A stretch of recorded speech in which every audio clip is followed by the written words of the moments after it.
Hey, what's going on? You're now tuned into the PVD Horror Podcast. I'm Brandon, and on today's episode, we have Emmy Award-winning actress, writer, producer, singer, and songwriter Danielle Bisutti to talk about her new film, The Blue Rose, which is now available on VOD. Danielle, thanks for coming on the show.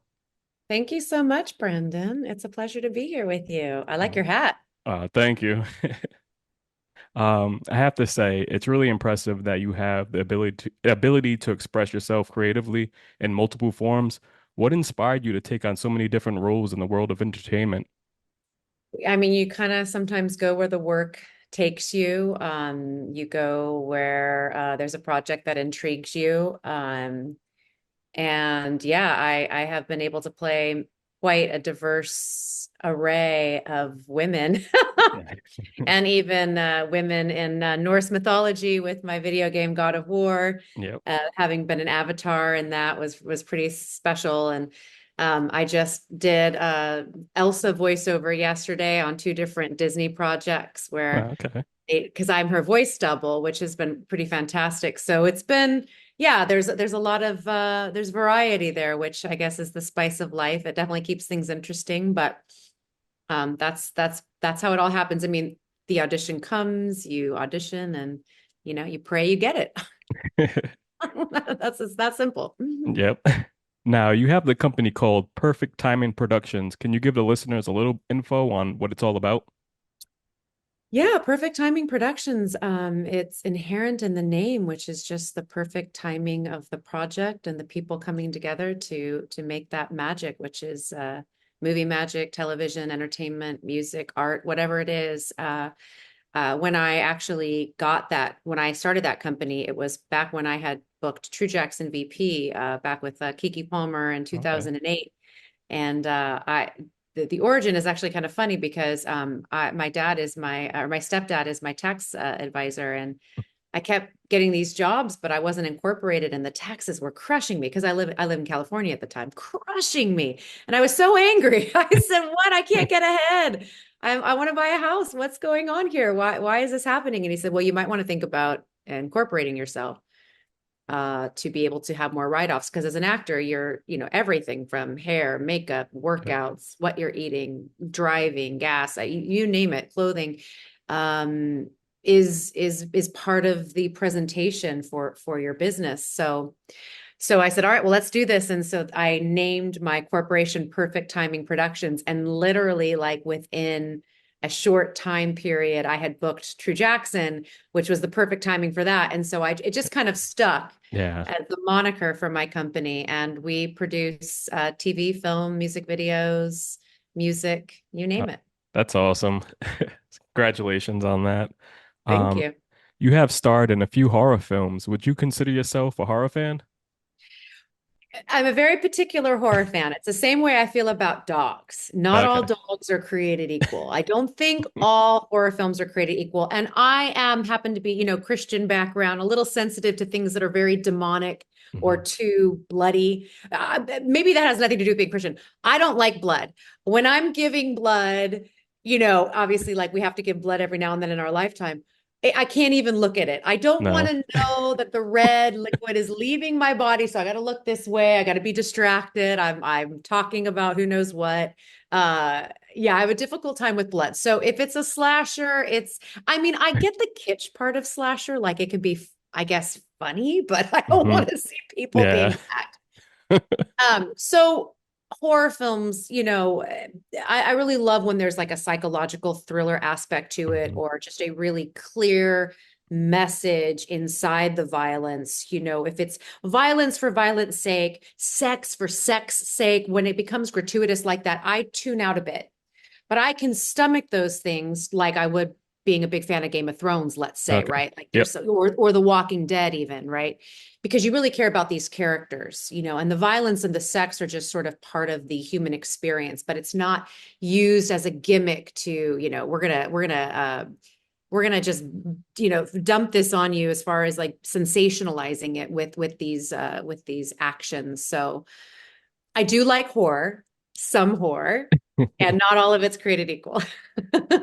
I completely understand that, and I feel like a lot of actresses kind of feel the same way, I mean, or even actors, sometimes they're just like, all right, it's only to a certain point. So that's pretty cool.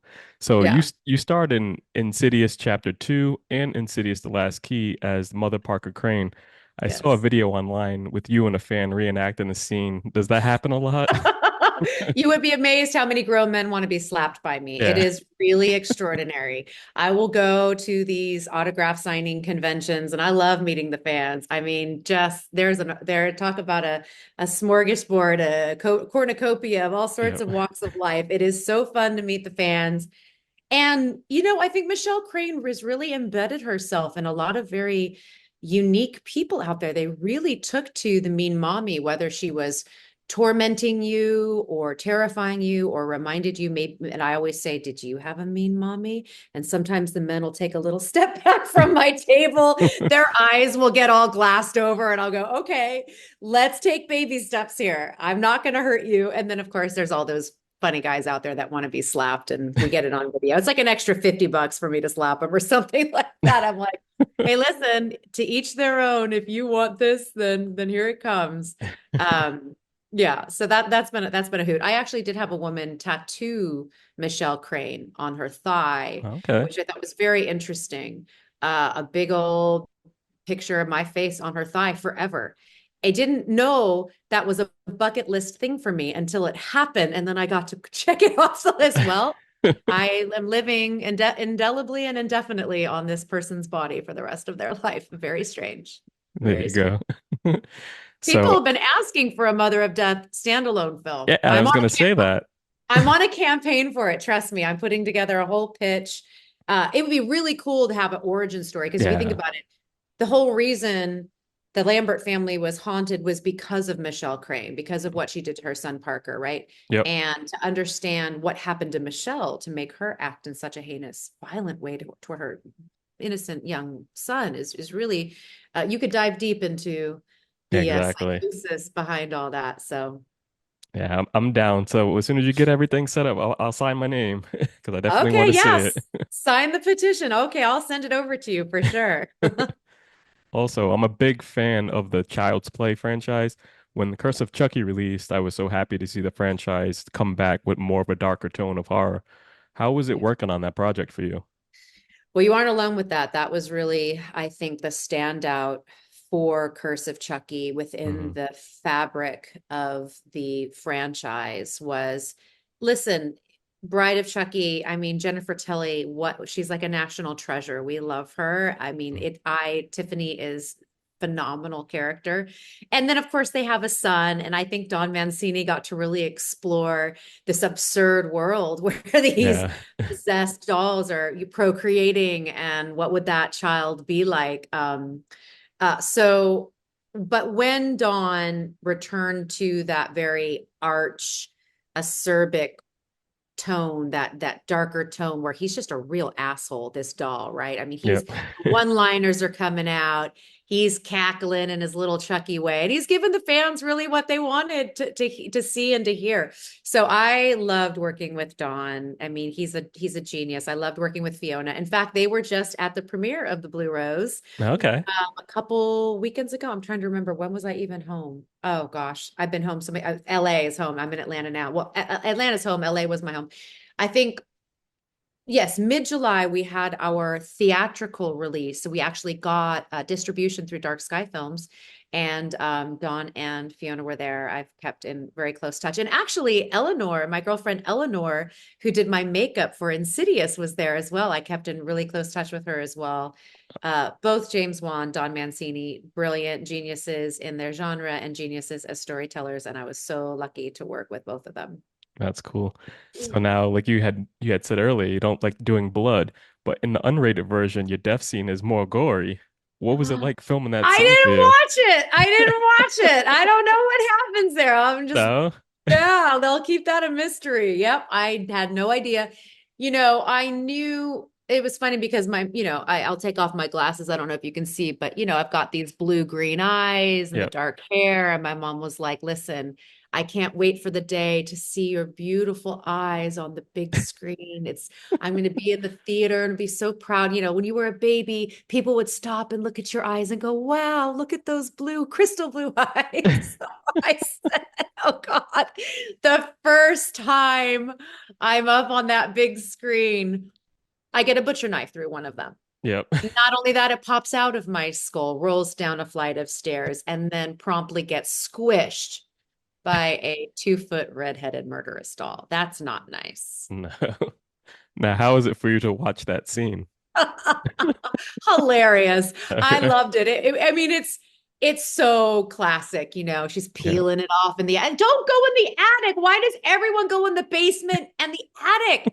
We can't. We're yelling at the characters. They do what they do in these horror movies. And Yep. there she is, curious. She can't stop peeling off the thing, and then his eyeballs get bigger, and then he snaps at her. It's fantastic. What a great death scene. What a beautiful fall down those Yep. stairs. I had this gorgeous um stunt double, and she had a dance background, and it was so elegant the way she just tumbled down the stairs and then yeah, and then there I am dead right on top of Fiona. Yep.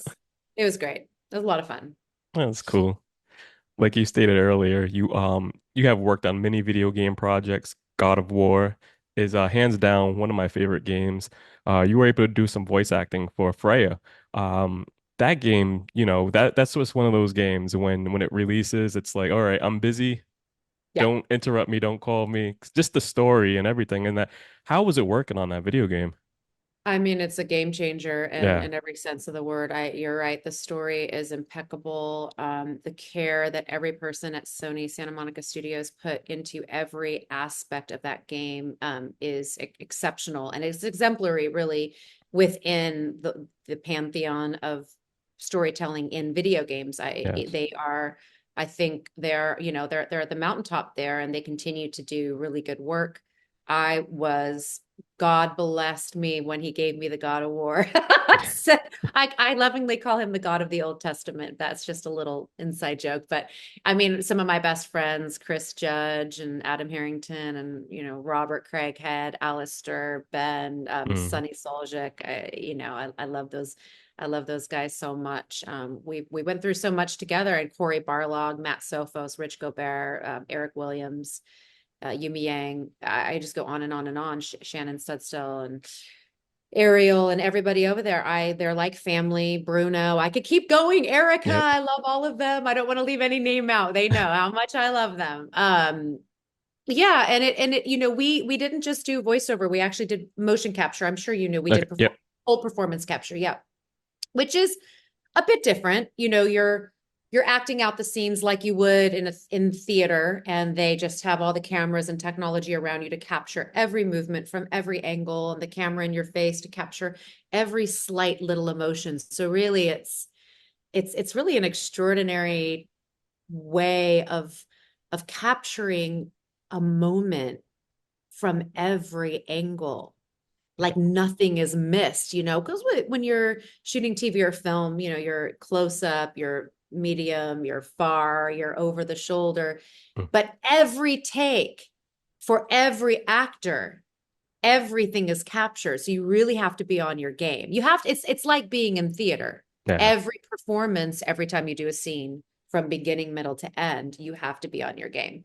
It's challenging, but it was a good challenge for all of us, and we rose to the occasion simply because, well, there was just excellence all around too.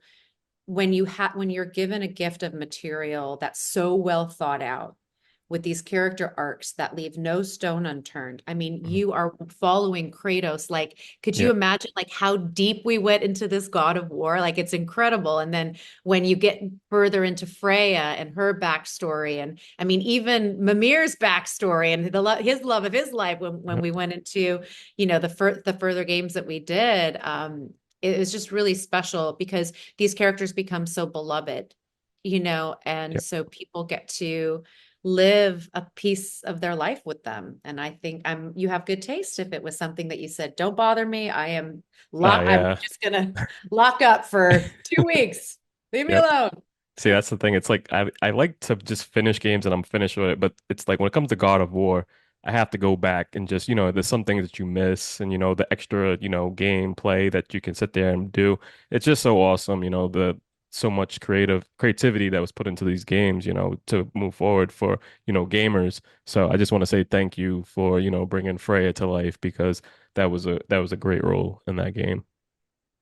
What it was my absolute pleasure, and she changed my life for the better. So that's all I can say. That's good. Now, let's talk about your new film, The Blue Rose. Can you give the listeners a synopsis of the film? Well, it's not what it appears to be. So just be ready for something, a story that's going to take you in one direction and then open up this whole ethereal space where dreamscape is possible, where people get caught in loops, and these might be loops that they're playing out from their life. They could be decisions they're making. I mean, it's very, if you like, obviously David Lynch has been, Yep. it's been compared to a David Lynch-esque type of film. Um, yeah, it starts off with two young rookie detectives in LA, and Hollyweird, as we like to call it very lovingly. And they are on a homicide case. And when they go to, they suspect that the man who was murdered, is that his wife did it. So when they go deeper into the investigation, they go to her sister's house, which is played by me, Norma Steele, Sophie Steele and Norma Steele, the Steele sisters, very mysterious sisters, by the way. There's a lot of backstory there that that Nico and I had to fill in.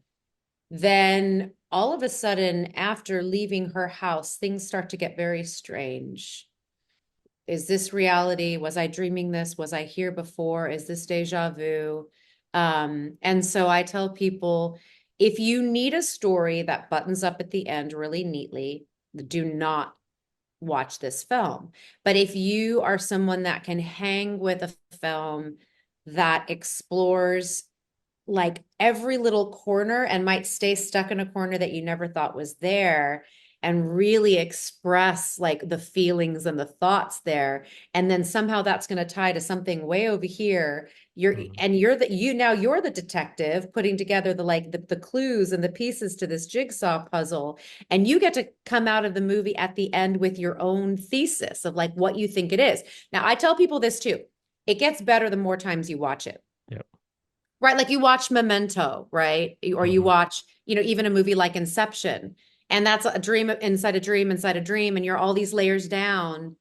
And then, Chris Nolan at the end gives you that little Easter egg when the top is spinning and it almost topples, and then he cuts to black. Whose dream was he in? Was it real? Yep. Was it hers? And it's really exciting because you're like, oh my God. So now you get to figure out, no, no, no, it was this, it was that, and it strikes a dialogue, and it's a very immersive experience. So I say, if you like that, if you love aesthetically pleasing films in the vein of like a Ryan Murphy, Baz Luhrmann, just the colors are gorgeous, the time period is gorgeous, it's atmospheric, the music is great, then you'll enjoy the film. I have to agree with it. And like you said, the music was great. You actually have a song in the film, you have the music video and everything coming out soon. You can get that on I iTunes soon, do. right? Yeah, it's going to be on iTunes soon. Oh, you did your Okay. homework. Yeah, my way in sometimes to very complex characters that I play is through music, through Mm. I usually make a playlist.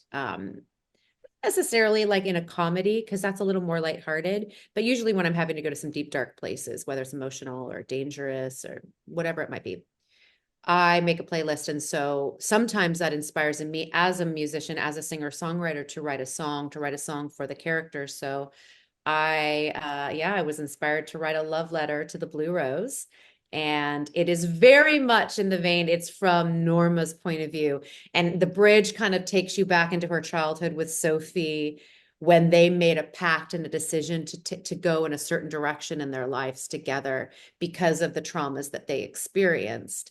And that helped me understand Norma. I never approached a character. I mean, even the Mother of Death, think about some of the absolutely atrocious things that she did in that film. Why is the question? And so I have to understand the why. I have to understand the emotional gut and center of these very complex women. So when writing a song, when finding their vulnerability, when understanding, oh, this happened to them at an early age and here's why, that helps me bring the humanity out in the Okay. performance. Yeah. Yeah. Okay, so it's in the overture, my chorus, the Blue Rose in the overture, and the full song. George and I have been playing around with it. I hope it happens soon to do a full music video. And then he'll do a music video for his song that closes the film when he's Yep. on stage as the twin, as the Hmm. female twin singing. It's so obscure. It's so wonderful. And then he's like, maybe we'll even do an LP, like a record, his song on the front side, my song on the back side. So we have some ideas on what we That's can do. cool. Yeah. Yeah. Yeah, I like that. So now the film may had its world premiere at Fright Fest. I was able to watch some clips of everyone on the red carpet. I thought it was cool that you were able to purchase everyone rings that had the blue rose in it. How I think that was really cool. That was nice. Yeah, thank you. Yeah, I believe it was what we had. Well, I think what I got was a little fox with with a blue triangle. Because there's that like the whole thing about the Mhm. blue triangle. Does that mean anything to you? Um, I can't remember if it was a rose, and I'm trying to remember. Okay, so at the wrap party, my last day on set, I got three fox rings, and I gave them to our two producers, Andra and Serena and George, and then I kept one. And then for our world premiere at Fright Fest in London, I got us all these silver fox rings with uh, a blue triangle as its face. It was really Okay. cool. Yeah, we all wore that together. Oh, that's cool. Yeah. So like you said, in this film you star as Norma. Can you how far did it take you to become Norma? Where did you have to go to become that character?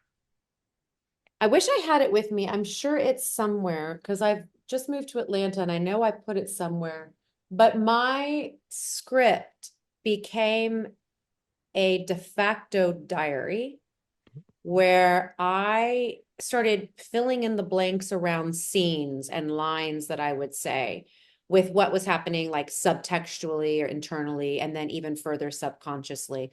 And it was almost like I was writing my own Norma story throughout the entire script, front to back. And Mm, when George saw it, I even took like a blue highlighter and made this big blue triangle in the front. And I was just like understanding the liminal space of purgatory, why people are initiated there.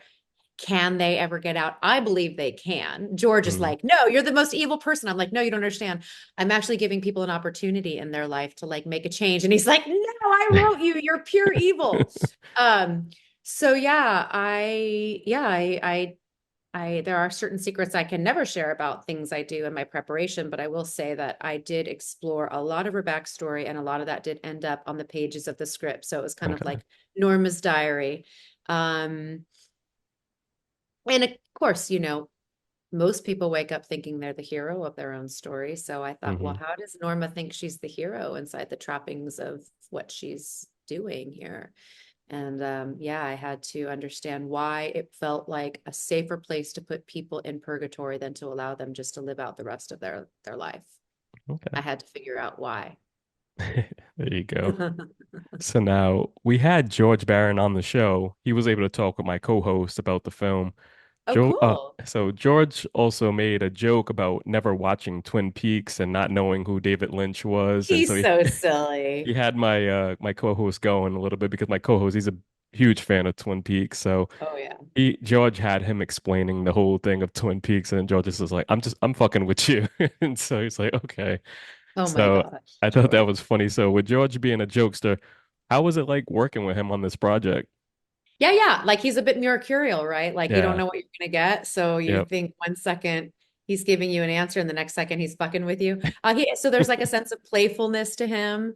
Um, yeah, there's a dark edge to him, clearly. But also too, just this young, like auteur in the making. I mean, imagine at 15 Mm, being inspired by your friend's artwork and conceiving of this whole story and writing a film and then getting it made at 16 and then getting it distributed at 19. I mean, it's really exceptional. And, he had support around him to be able to make that happen, but he also had the vision, he had the courage, he mm. had the maturity to finish something. I Yeah. mean, it's difficult at that age. You're pulled in lots of different directions. No, he is clearly a defined artist, and he will continue to evolve.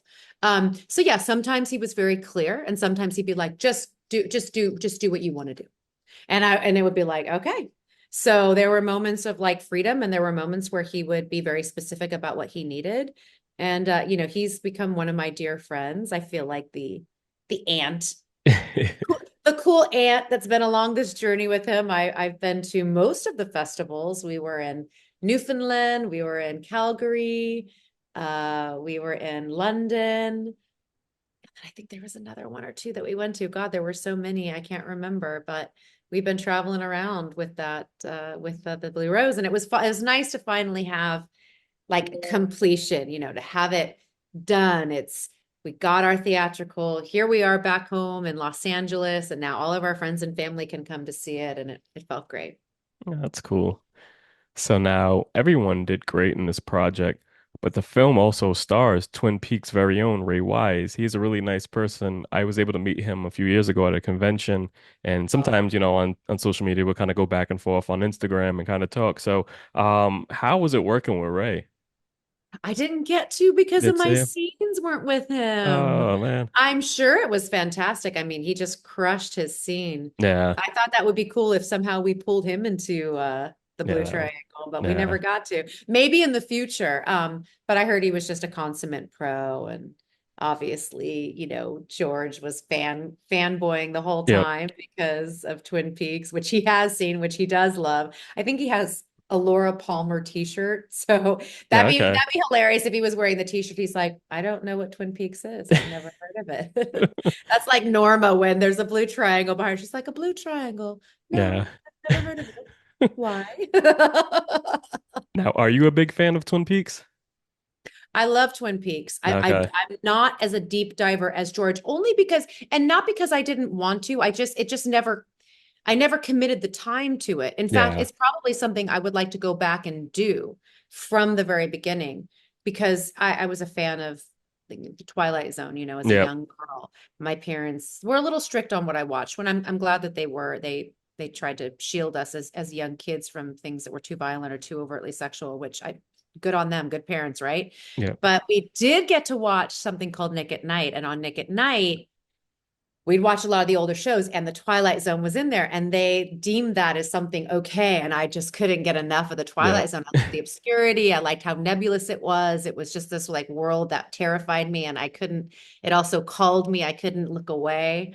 So yeah, I think like my appreciation for like the more macabre things, like kind of probably started there. And then, Edgar Allan Poe and certain authors and playwrights that, Strindberg, that take me into darker aspects of humanity, or more absurd, surreal aspects of humanity, where you take things very black and white and very literal, and then you just sort of go into this opaque world of 10,000 shades of gray, and then you're having to like make sense of it all. And Yep. I liked how that made me feel, open to a lot of possibilities, and also kind of terrified at the same time. So Yeah. So now, what are you most excited about viewers taking away from this film? I'm excited for them to take away their takeaway, their assessment at the end of it. Mm. George says, and he kind of landed on this recently in some interviews that he was doing, that really the detectives of the story are the audience, and the audience gets to have their idea of what the film means in the end. And again, I say I've seen it now 8 times maybe, Okay. and it keeps getting better. It keeps making more sense, because Yeah.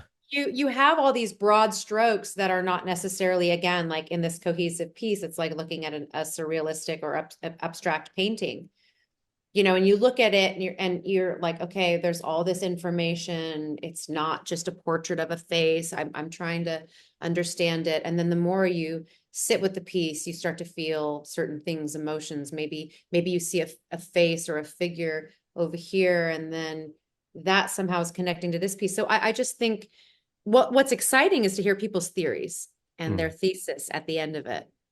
That's Yeah. the takeaway. And also to supporting independent film. I would say most importantly, thank you for supporting independent film. This is how we get unique voices out there, unique voices that continue to grow and continue to make projects. I mean, everybody had an origin. Everyone has an origin story. Everyone has their first project out in the world. And this is a huge splash that George is making. You know, it's received lots of praise, and certainly it's received its share of criticisms. And that's okay. He's going to continue to make art. It doesn't matter. He's going to continue to grow, and he's going to continue to push the envelope. He's already done it at the ripe old age of 19. So Yeah. let's see what he does next. And I hope I'm in it. I said, I want to be his Sarah Paulson. Let's do this. It's funny, he was like I said, he was on the podcast and he had said that he has a horror Christmas movie in the works that he wants to do for Hallmark. So I think so I don't know if Hallmark is the outlet for him. It's not this, yeah. that's not the distribution model for him. The network he's looking for is, I think, gosh, FX could be good for that, Okay. Yeah. right? American Horror Story is on there, or maybe even Hulu, Maybe. because Yep. Hulu could push, or Netflix could push the envelope, but you're Lifetime, Great American Country, and Hallmark. Yeah. No. Well, I would love to see you guys on the screen together again. So, maybe talk with George so you guys can get that Christmas movie going. Let's do it. I'm ready. So, Danielle, where can listeners and viewers find you on social media? It's always at Danielle Bisutti, from TikTok to Instagram, Facebook, Twitter/X, whatever you want to call it. At Danielle Bisutti. Also Discord. I have a great Discord Okay. channel, a really like inner group of fans, and we call them fam because they are like family. And yeah, we're having a good time. And I'm very active on Twitter with just, and keeping in touch, and also on Discord. So those would be the places. Okay, cool. Danielle, thank you for coming on the show. And for everybody listening, make sure you check out the Blue Rose available now on VOD. You don't want to miss it. We'll be back next week with another episode. Until then, take it easy. Thank you so much. Nice to be with everybody.